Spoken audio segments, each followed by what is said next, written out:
So there you go. That's how I make an Italian hot sausage sandwich. This is the way I grew up eating these in Pennsylvania. 3 times a year, probably. I make these. I love them. Getting older, right? Would I eat this every day? No. Don't leave me a message saying, how can you eat that 3? No, my goodness. I had a smoothie for breakfast. So these are delicious. I live north of Colorado Springs. This is a Denver sausage maker. These are delicious. I buy them at Sam's Club. They have both mild and hot.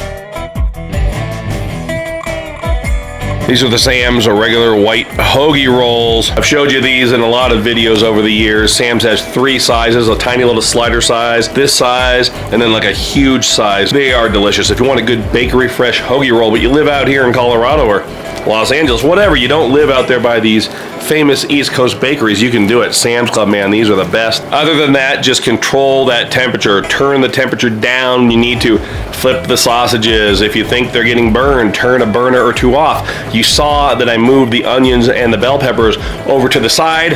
I definitely recommend putting a little bit of oil, a little salt, pepper, garlic on top of your hot dogs, your Italian sausage, whatever. It's a difference maker, and I get messages all the time from people thanking me for telling them about that trick. It really takes your sausage to the next level. Got a new Let's Give It a Try episode going out today on Blackstone's YouTube channel. Check that out. And Monday, I am the guest host for Blackstone's Pizza Party on their YouTube channel as well. So until next time, thanks for watching. This is Todd. Praise the Lord and pass the hot or the mild Italian sausage sandwiches.